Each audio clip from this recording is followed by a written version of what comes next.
Assalamualaikum teman-teman.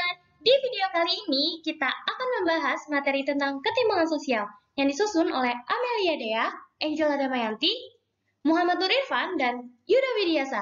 Sebelum ke videonya, kalian wajib banget klik tombol like, comment, and subscribe. Pertama-tama, yaitu pengertian perubahan sosial. Tahukah kamu, perubahan sosial menurut Kingsley Davis adalah perubahan yang terjadi dalam struktur dan fungsi masyarakat. Perubahan sosial merupakan bagian dari perubahan-perubahan dalam kebudayaan. Perubahan kebudayaan mencakup kesenian, ilmu pengetahuan, teknologi, dan sebagainya, maupun juga perubahan dalam bentuk serta aturan organisasi sosial. Selanjutnya ada pengertian globalisasi. Pengertian globalisasi adalah tidak adanya batas yang jelas, samar, fungsi batas-batas politik dan geografik di antara orang-orang yang berasal dari berbagai belahan dunia untuk saling berinteraksi di berbagai kehidupan, seperti iptek, kehidupan sosial, ekonomi, maupun kebudayaan. Proses globalisasi muncul sebagai akibat adanya arus informasi dan komunikasi yang tidak dibatasi oleh ruang dan waktu. Sebagai akibatnya adalah masyarakat dunia menjadi salah satu lingkungan seolah-olah saling berdekatan dan menjadi satu sistem pergaulan dan budaya yang sama. Ketidaksiapan manusia menghadapi perubahan sosial yang terjadi di lingkungan sekitar yang menimbulkan adanya problema sosial. Pengertian ketimpangan sosial. Ketimpangan sosial adalah ketidakseimbangan antara berbagai bidang kehidupan, baik secara material maupun secara imaterial, sehingga mengganggu keteraturan sosial. Ketimpangan sosial sebagai dampak perubahan sosial mencakup berbagai bidang, yakni sosial, ekonomi, politik, budaya, dan hukum. Tahukah kamu jika ketiga pengertian di atas saling berhubungan satu sama lain? Ketimpangan sosial sebagai dampak perubahan sosial di tengah globalisasi. Dengan adanya globalisasi, maka dapat mengubah suatu pola atau gaya hidup seseorang. Sehingga dengan adanya hal ini dapat menyebabkan adanya ketimpangan sosial. Berbagai permasalahan sosial akibat perubahan sosial di tingkat lokal disebabkan globalisasi. Teori ketimpangan global. Ketimpangan global artinya ketimpangan sumber daya dan ekonomi antara negara maju dan negara berkembang. Ketimpangan global mulai terjadi seiring dengan revolusi industri. Peristiwa tersebut telah meningkatkan pertumbuhan ekonomi. Meskipun demikian, hasil revolusi industri tidak terdistribusi dengan baik. Akibatnya, negara maju semakin maju dan negara miskin semakin miskin. Berikut adalah bentuk-bentuk teori ketimpangan global. Yang pertama, teori kolonialisme. Yang kedua, teori konflik. Yang ketiga, teori sistem dunia. Yang keempat, pendekatan struktural. Yang kelima, teori ketergantungan. Yang keenam, teori fungsionalis. Yang ketujuh, ada teori pertumbuhan klasik. Teori kolonialisme. Teori ini menyatakan pada suatu negara yang menjadikan banyak negara sebagai koloninya, diawali oleh negara industri atau negara kapitalis. Teori ketergantungan. Keterbelakangan sebagai akibat suatu sistem kapitalis internasional yang dominan, adanya dunia ketiga yaitu negara yang tidak masuk dari negara pertama atau kapitalis dan negara kedua yaitu komunis. Teori sistem dunia. Immanuel Wallerstein menganalisis dan mengumpulkan 3 kelompok yaitu A. Negara inti, negara yang lebih maju mengenal industrialisasi dan dominasi negara yang lemah, contohnya Eropa Barat. B. Negara semiferi, negara yang berwujud perdagangan negara inti, contohnya Eropa Selatan. Yang C. Negara periferi adalah negara yang pinggiran, contohnya Asia dan Afrika. Pendekatan struktural. Keberlangsungan berasal dari struktur sistem internasional yang konstruksinya dibuat sedemikian rupa. Teori konflik. Ketimpangan sebagai akibat dari kelompok yang kuat dengan kelompok yang kurang kuat, dan kesenjangan sosial mencegah dan menghambat kemajuan masyarakat. Teori fungsionalis. Ketidaksetaraan tidak bisa dihindari dan memainkan fungsi penting dalam masyarakat. Teori pertumbuhan neoklasik. Ketimpangan pembangunan pada awal proses meningkat. Setelah berangsur-angsur, ketimpangan pembangunan antar wilayah tersebut akan semakin menurun. Bentuk ketimpangan sosial. 1. Ketimpangan desa dan kota. Yang kedua, kesenjangan pembangunan diri manusia Indonesia. Yang ketiga, ketimpangan antar golongan sosial ekonomi yang diperlihatkan dengan semakin meningkatnya kesenjangan ekonomi antar golongan dalam masyarakat. Yang keempat, ada ketimpangan penyebaran aset di kalangan swasta, dengan ciri sebagian besar kepemilikan aset di Indonesia terkonsentrasi pada skala besar. Yang kelima, ketimpangan antar sektor ekonomi dengan ciri sebagian sektor misalnya properti, mendapat tempat yang istimewa. Keenam, ketimpangan antar wilayah dan subwilayah dengan ciri konsentrasi ekonomi yang terpusat pada wilayah perkotaan, terutama ibu kota, sehingga daerah hanya mendapatkan konsentrasi ekonomi yang sangat kecil. Selanjutnya, ada faktor penyebab ketimpangan sosial. Yang pertama, faktor struktural, berkaitan erat dengan tata kelola yang merupakan kebijakan pemerintah dalam menangani masyarakat. Yang kedua, ada faktor kultural, kultur atau budaya masyarakat berkaitan dengan nilai-nilai yang dianut oleh suatu masyarakat. Selanjutnya, ada ketimpangan sosial di Indonesia. Yang pertama, ketimpangan pendapatan.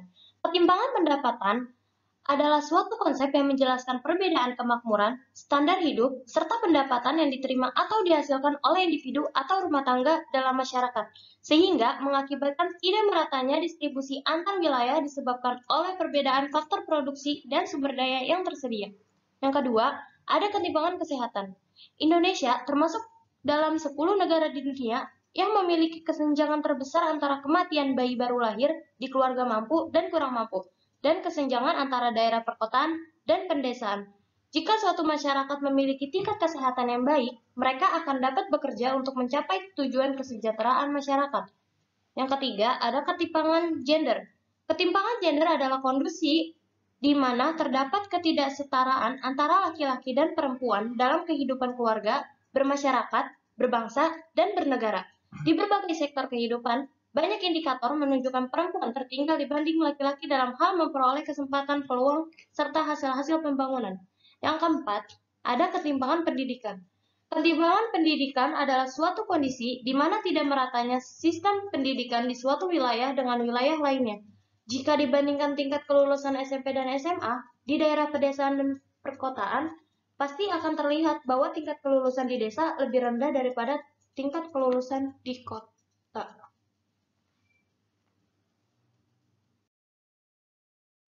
Selanjutnya ada dampak ketimpangan sosial. Faktor utama dari dampak ketimpangan sosial adalah kemiskinan. Kemiskinan adalah keadaan saat ketidakmampuan untuk memenuhi kebutuhan dasar seperti makanan, pakaian, tempat berlindung, pendidikan, maupun kesehatan. Kemiskinan dapat disebabkan oleh kelangkaan alat pemenuh kebutuhan dasar ataupun sulitnya akses terhadap pendidikan dan pekerjaan. Kategori kemiskinan menurut Kementerian Sosial terdapat 2 jenis, yaitu kemiskinan kronis atau chronic poverty dan kemiskinan sementara atau transient poverty. Kemiskinan kronis atau chronic poverty adalah penyandang masalah kesejahteraan sosial atau PMKS yang merupakan seseorang atau kelompok masyarakat yang karena suatu hal, hambatan atau kesulitan tidak bisa melaksanakan fungsi sosial sehingga tidak dapat terpenuhi kebutuhan hidupnya. Hambatan kesulitan tersebut bisa berupa kecacatan, ketelantaran, ataupun keterbelakangan. Yang kedua ada kemiskinan sementara atau transient poverty. Terjadi akibat menurunnya pendapatan dari kesejahteraan masyarakat secara merata. Hal tersebut sebagai akibat dari perubahan kondisi normal ke kondisi kritis seperti adanya global pandemi virus corona saat ini. Masalah kemiskinan kronis dan kemiskinan sementara, bila tidak ditangani dengan cepat, akan menimbulkan kemiskinan budaya atau kultur poverty. Faktor internal kemiskinan. Yang pertama ada ketidakmampuan memenuhi kebutuhan dasar sehari-hari. Yang kedua ada ketidakmampuan dalam menampilkan peranan sosial. Yang ketiga ada ketidakmampuan dalam mengatasi banyak masalah sosial yang dihadapinya. Faktor eksternal kemiskinan.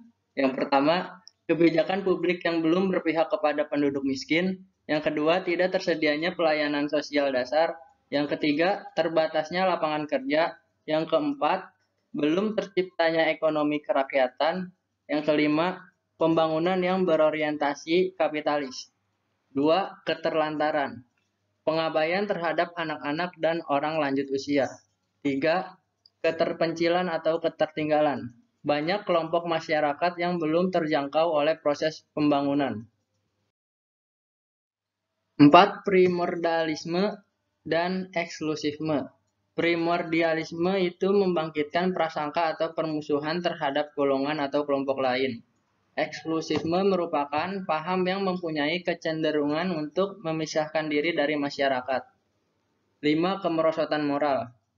Kemerosotan moral muncul sebagai akibat dari ketimpangan sosial yang tidak hanya dilakukan oleh kelompok masyarakat yang kurang mampu, tetapi juga kelompok masyarakat yang mampu yang dipicu oleh berkembangnya sikap individualis dan materialis. 6. Kriminalitas. Kriminalitas dalam sosiologi ada dua, yaitu kejahatan kerah biru atau blue collar crime. Yang kedua, kejahatan kerah putih atau white collar crime. 7. Monopoli.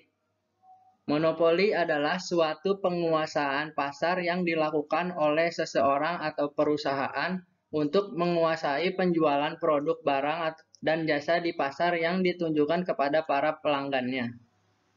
8. Lemahnya jiwa wirausaha. Lemahnya jiwa wirausaha dapat mengganggu perkembangan perekonomian bangsa, sebab pengembangannya membutuhkan kemampuan dana, tenaga, manajemen, dan peluang berusaha termasuk pasar. Upaya mengatasi ketimpangan sosial. Yang pertama, mengembangkan wilayah-wilayah strategis dan cepat tumbuh. Yang kedua, meningkatkan pembangunan di banyak wilayah tertinggal dan terpencil. Yang ketiga, peningkatan peluang pekerjaan. Yang keempat, penyaluran belanja pemerintah lebih berpihak ke masyarakat bawah dan tepat sasaran. Yang kelima, memungut pajak yang benar.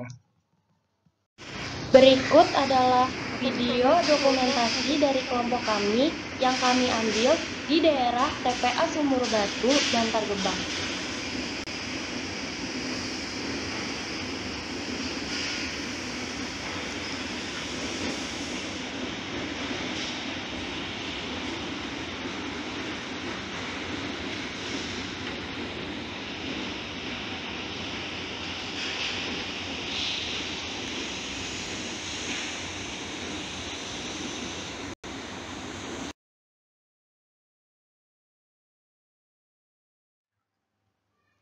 Sekian materi dari kelompok kami, semoga bermanfaat.